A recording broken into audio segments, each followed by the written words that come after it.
जरा ये समझाने की कोशिश करिएगा, क्योंकि हर नुक्कड़ में ये बात चल रही है मैंडेट को लेकर। आगे अगर असेंबली इलेक्शन होते हैं तो ये कहा जा रहा है कि अगर मियां अल्ताफ अहमद लारवी साहब जीत जाते हैं, उसके बाद जो मैंडेट है नेशनल कॉन्फ्रेंस का वो चेंज हो सकता है, शिफ्ट हो सकता है, जावेद अहमद राणा से किसी और शख्स को मिल सकता है। जी, इसमें कितनी सच्चाई? क्यों क्यों मियां साहब को ये पता नहीं है कि यहाँ पे नेशनल कॉन्फ्रेंस की कैंपेन किसने की है? पूरे जोन पीर पंजाब, मैं बताऊं आपको। जी।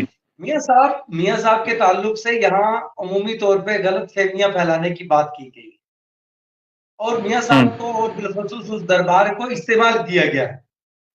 वो जितने भी लोग दरबार का नाम लेकर के इस्तेमाल करते थे वो एक्सपोज हो गए। उन्होंने उन्होंने क्या काम किया यहाँ पे? वो तो यहाँ पे वोट दिलवाने में क्या, यहाँ पे कंपेन करने में भी नाकाम रहे, कंपेन भी नहीं कर पाए और सिर्फ एक दिन किसी के स्टेज पर आ जाने से ये जो है वो पार्टी का लीडर नहीं बनता है। इशारा उनकी पार्टी इशारा जो है किस उसमें, तरफ है? सर ये इशारा किस तरफ कर रहे हैं आप? देखिए मैं इशारा इशारा किसी पे एक के लिए नहीं कर रहा हूँ। मैं उन तमाम लोगों के लिए इशारा कर रहा हूँ जो भी नेशनल कॉन्फ्रेंस में दावेदारी की बात करते हैं। यहाँ दावेदारी का तस्वुर ही नहीं है। नेशनल कॉन्फ्रेंस ने जहाँ सिर्फ एक सीट के ऊपर जावेद राणा साहब ने कैंपेन नहीं की है, बल्कि पूरे जोन पीर पंजाल में कैंपेन की है।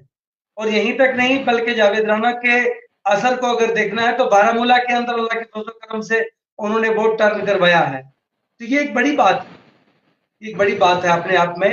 नेशनल कॉन्फ्रेंस का मैंडेट जावेद राणा साहब का ही है और यहाँ नेशनल कॉन्फ्रेंस का जो वोट या यहाँ कैंपेन हुई है वो पूरी की पूरी मेंढर के साथ साथ पीर पंजाब में जो डायरेक्शन रही है हमारे तमाम साथियों को, जिसमें चौधरी अकरम साहब बड़ा अच्छा रोल प्ले किया है, एजाज जान साहब ने बहुत अच्छा रोल प्ले किया है, राजौरी के अंदर जितनी हमारी लीडरशिप है, मुजफ्फर इकबाल खान साहब हैं, नसीम लियाकत साहब है, राजौरी में शफकत मीर साहब है, वहां हमारी पार्टी के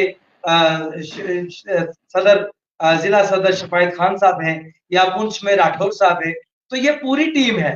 पुंछ में बुखारी साहब हो, मुमताज बुखारी साहब हो, ताज बजाड़ साहब हो, और इसी एतबार से जितनी भी लीडरशिप है यहाँ नेशनल कॉन्फ्रेंस में आज की तारीख में कोई किसी भी तरह से कोई लॉबी नजर ही नहीं आ रही है। जिन लोगों ने काम किया है आकर के और फ्रंट रह करके काम किया है, उनमें से कोई भी आदमी यहाँ मैंडेट के लिए दावा नहीं कर रहा है, बल्कि वो पार्टी तंजीम के लिए काम कर रहे हैं। पार्टी तंजीम जानती है कि किसने कितना काम किया है, मैंडेट उसी को मिलेगा जिसने सबसे बड़ा किरदार अदा किया। शिराज साहब, 2 साल पहले मैंने शौकत चौधरी साहब का इंटरव्यू दिया था। उन्होंने उसमें पूरा जिक्र करा कि मैंडेट जो है मेंटर का जरूर चेंज होना चाहिए। उन्होंने वजूहत बताई। उन्होंने कहा कि नेशनल कॉन्फ्रेंस मेंटर में 500 की 500 डीडीसी इलेक्शन जो सीट थी वो हार गई थी। जी देखिए, इलेक्शन हारना जीतना ये सियासत के एक प्रोसेस में से है। और जहां तक वोट बैंक शेयर की बात थी, यहाँ तो बहुत सारी बातें खुल गई। आपके साथ बात करने का बड़ा मजा भी आता है। आप सादा गुफ्तगू करते हैं लेकिन बहुत बड़ी पेचीदगियां भी पैदा करते हैं। यहाँ वही लोग जो मियां साहब के लेटर लेकर के जावेद राणा साहब को कमजोर करने की बात करते रहे, आज जब मियां साहब का वक्त आया, उनमें से एक भी आदमी नजर नहीं आया। उसमें चाहे वो डीडीसी इलेक्शंस के अंदर लेकर के चोरी छुपे मियां साहब के खतूत लेकर के लोगों के घरों में जाते थे। और आपने पुंछ में जब प्रोग्राम हुआ, यहाँ पे अल्लाह बोल चैनल के माध्यम से एक प्रोग्राम हुआ था, वहां पे बहुत सारे लोग थे जो गाड़ियां लेकर के गए थे। वो लोग जब मैंडेट अनाउंस हुआ, पहले तो दरबार लार की बात करते थे, लेकिन जब लार वालों को मैंडेट मिला, ये तो बहुत अच्छा हुआ हमारे लिए कि कम से कम बड़े कंफ्यूजन हल हो गए।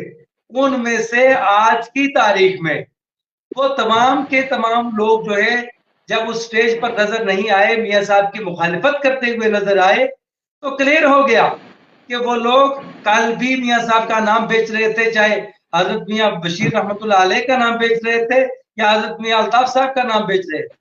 तो आज क्लियर हो गया है कि पार्टी उनमें का से जो बैनर लेटर था, का आप जिक्र कर रहे हैं ना सर,